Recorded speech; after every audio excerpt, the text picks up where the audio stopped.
तो गाइस आशा करती हूँ कि सब लोग अच्छे होंगे, सब लोग मस्त होंगे। बड़ों को मेरा नमस्कार, छोटों को मेरा प्यार भरा आशीर्वाद। तो आज चौथी कथा में सुनने के लिए हम अभी मंदिर को जा रहे हैं। तो अभी हम आधे रास्ते में पहुँचे पारासौर में, अभी जा रहे हैं कथा में।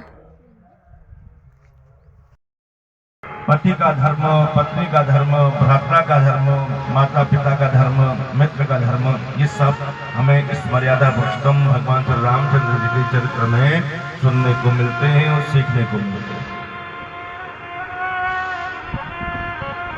कल राम जी का जन्म हुआ है, अब आज से हम राम कथा प्रारंभ कर रहे हैं। कल तक तो हमारी भूमिका बन रही थी, भगवान शिव की कथा आपने श्रवण करी, शिव जी का विवाह श्रवण हुआ, सती जी का देह त्याग, पार्वती का विवाह, तदुपरांत तो जाकर के भगवान रामचंद्र जी के जन्म की भूमिका बनी।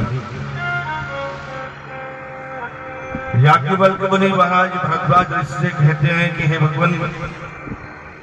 भगवान शिव माता पार्वती को अयोध्या में राम जन्मोत्सव का पावन प्रसंग सुना रहे हैं। भगवान शंकर माता पार्वती को अयोध्या में जो राम जी का जन्मोत्सव हुआ उसका सुंदर आनंद वर्णन कर रहे हैं। सज्जनों ध्यान से सुनिएगा। और माता पार्वती इतने लगन से कथा श्रवण कर रही है और एक के बाद एक प्रश्न कर रही है परमात्मा से, भगवान शिव से, कि भोलेनाथ मुझे बताइए राम ये कैसे हुआ। देखिए वक्ता के अंदर कभी कोई सामर्थ्य नहीं होता, श्रोता की जिज्ञासा ही उसे सुनने के लिए बाध्य करती है, सुनाने के लिए बाध्य करती है। श्रोता की जिज्ञासा वाणी के माध्यम से प्रकट होती है तो ठीक है, नहीं तो चेहरे की आकृति से ही विदित हो जाता है कि श्रोता क्या सुनना चाहता है और क्या सुन रहा है कि नहीं सुन रहा है। चेहरा देख के पता लगता है कोई व्यक्ति अगर कथा सुन रहा है ना बहुत ध्यान से, तो हमें पता लग जाता है कि ये कथा बहुत अच्छे से सुन रहे हैं और हमारा भी मन लगता है कि हाँ ये कथा सुन रहे हैं। अगर इतने लोगों में अगर 2, 4, 5 लोग भी अगर ध्यान से कथा सुन रहे हो तो तब कथा कहने का आनंद ही कुछ और आता है। ये वही याज्ञवल्क्य मुनि जी हैं जो जनक जी जिनको अपना धर्म गुरु मानते थे। याज्ञवल्क्य जी महाराज को जनक जी ने अपना धर्म गुरु माना था, आध्यात्मिक गुरु माना। और जनक महाराज ने वेदांत का अध्ययन याज्ञवल्क्य मुनि से ही किया। तो जनक जी महाराज हैं विदेह जिन्हें कहा जाता है, उन्होंने जो वेदांत का जो अध्ययन किया वो याज्ञवल्क्य मुनि से ही किया था। और याज्ञवल्क्य जी राम कथा के चितेरी वक्ता हैं, बहुत सुंदर वक्ता हैं। ऐसा वक्ता कभी नहीं सुना होगा जो याज्ञवल्क्य जी जो भगवान श्री राम की कथा करते हैं, ऐसा वक्ता दूसरा नहीं कोई। बहुत सुंदर कथा। जनक जी महाराज के वहां रोज सत्संग होता है, नियमित सत्संग की परंपरा है। बड़े बड़े संतों को हमेशा बुलाया करते और उनके साथ बैठ करके भगवत चर्चा किया करते। एक बार उन्होंने 1 मास पर्यंत भगवत चर्चा के लिए याज्ञवल्क्य जी महाराज को बुलाया और उनसे कहा कि महाराज आप 1 महीने तक हमें उपनिषदों की कथा को श्रवण कराइए। ध्यान से सुनिएगा, क्या कितना सुंदर भाव है। जनक जी महाराज ने याज्ञवल्क्य जी महाराज से कहा महाराज आइए हमारे राज्य में और आप 1 महीने तक मुझे उपनिषदों की कथा को सुनाइए। और याज्ञवल्क्य जी महाराज आए और आकर के कथा सुनाने लगे थे। अब कथा प्रारंभ हुई, जब कथा शुरू हुई तो बहुत से ऋषि मुनि लोग, संत महात्मा लोगों को पता लगा तो वो भी अपनी अपनी कुटियाओं को छोड़ करके कथा के समय पर वहां पहुंच जाते और कथा सुनते। महाराज कथा में नहीं बैठे तब तक वो कथा शुरू नहीं करते थे। क्यों? क्योंकि मुख्य यजमान थे, श्रोता थे और भक्त थे।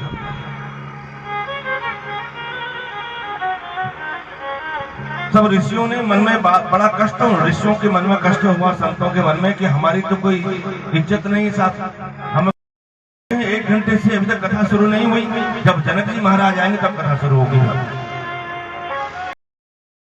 भगवान मुझे भी भगवान राघवेंद्र सरकार के दर्शन करवा दीजिए, मैं आपके साथ चलूंगा। और जाने की जिद करने लगे और काकभूषण जी और मैं भगवान भोलेनाथ कहते हैं दोनों लोग जाकर के भगवान का दर्शन करने के लिए सुनकर हमने कुछ ब्राह्मण का वेश बनाया,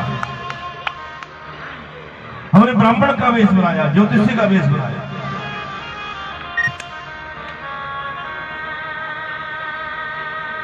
काकभूषण जी मेरे साथ में थे और भगवान का दर्शन करने के लिए साथ में आए हुए ब्राह्मण का वेश बना करके, दोनों हम लोग ब्राह्मण वेश बना करके ज्योतिषाचार्य कादरचंदी ये को हमने चेला बना लिया और भगवान शंकर ज्योतिषाचार्य बन करके, ब्राह्मण बन करके अयोध्या में प्रवेश कर गए।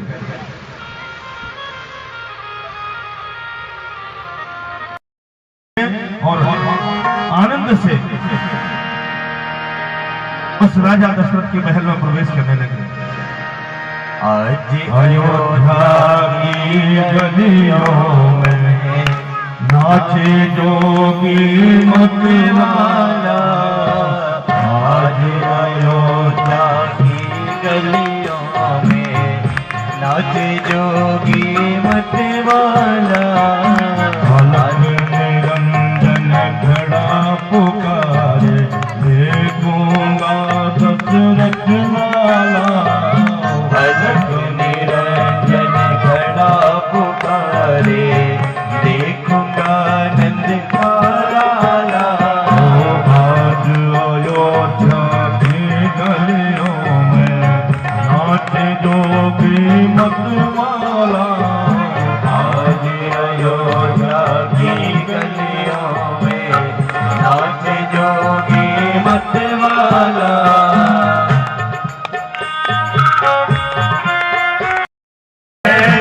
संगे लिए हाथ में और डमरू त्रिशूल लिए, सैने संगी लिए हाथ में और डमरू त्रिशूल लिए, सैली संगे लिए हाथ में और डमरू त्रिशूल लिए, वो चमक क्षमा चम नाचे जोगी दरस की मन में चाह लिए, चमक क्षमा चम नाचे जोगी की मन में चाह लिए, चमक चमक हम नाचे जोगी दरस की मन में चाह लिए, चमक क्षमा चम नाचे जोगी दरस की मन में चाह लिए, में घुंघरू चम चम बाजे घर में जपते हैं माला, जग में घुंघरू चम चम बाजे घर में जपने वाला, आज अयोध्या की गलियों में नाचे जोगी मतवाला, आज अयोध्या की गलियों में नाचे जोगी मतवाला। बालक का घर में होना चाहिए और ब्राह्मणों की बालक के लिए विशेषकर 16 वर्ष से पहले यज्ञोपवीत संस्कार हो जाना चाहिए। आज 25 वर्ष हो जाते की तैयारी हो रही है और जनेऊ नहीं होता था। 2 दिन पहले जनेऊ डाली जाती है, फिर शादी होती है। ये संस्कार आज हमने अपने हाथ से समाप्त कर दिया था। नाचने गाने में, मस्ती करने में, पढ़ाई के बहाने से आनंद,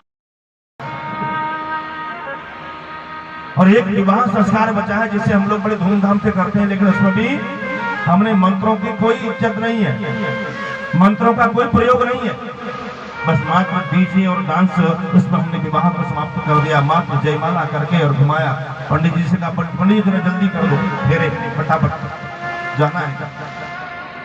जयमाला में आपने 2 घंटे लगाया, 3 घंटा लगाया, नाचने में आपने 3 घंटा लगाया, अरे फेरों का समय आया, पंडित जी जरा जल्दी कर दो, कुछ दे देंगे आपको और थोड़ा सा है। ले दे करके वो पूरा गया, 1 घंटे में सारी शादी करी और चले गए घर। फोटो खिंचवाने में समय नहीं लगा, डांस करने में समय नहीं लगा, जयमाला में समय नहीं लगा, वो सब छोड़ दिया आपने। और ब्राह्मण जब मंत्र बोलने लगे तो उनसे कहते महाराज जल्दी कर दो। आज ज्यादा महत्व दिया जाने लगा, इससे हमारा ये संस्कार भी आप धीरे धीरे समाप्त होती चला जा रहा है और आने वाले समय में विवाह में ये फेरे होने का है भी संस्कार हमारा समाप्त हो जाएगा अगर ऐसा ही रहा तो। लेकिन ऐसा बिल्कुल मत होने दीजिए। ये जो हमारी वैदिक मर्यादाएं हैं, वैदिक नियम है, उस नियम के अनुसार हमारे जो मुख्य संस्कार है ये हमारे संस्कार की तरह होने चाहिए। यज्ञोपवीत संस्कार है, जनेऊ संस्कार है और ये अपना विवाह संस्कार है। ये पूरे जीवन भर के लिए एक बार संस्कार, ये संस्कार एक बार होते हैं। कोई भी संस्कार हो जीवन में एक बार होता है, वो जीवन भर उसका लाभ हमें प्राप्त होता है।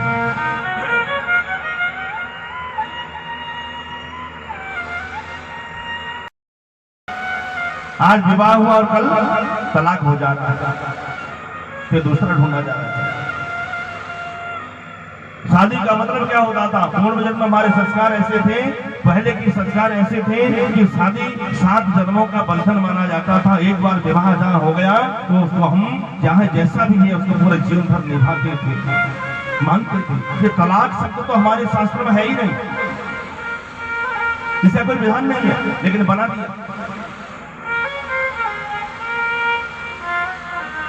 ये तो बिल्कुल जानवरों की तरह, गाय और पशुओं की तरह खेल हो गया, नाटक हो गया। आज हमने विवाह किया और 4 दिन बाद हम दोनों अलग अलग हुए, सब वो अपना अलग, वो अपना अलग।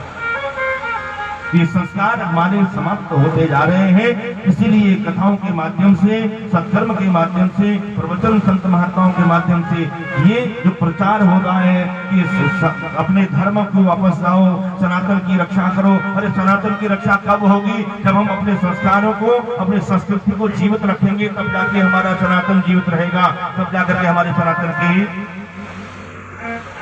ध्वजा फहराएगी, नहीं तो समाप्त हो जाएगी।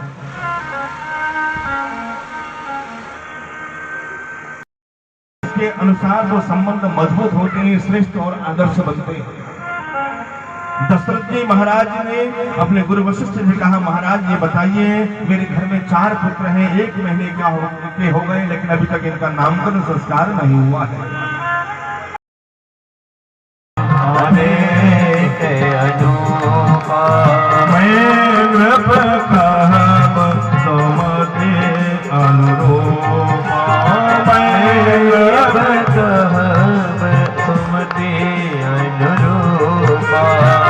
अनुरूपा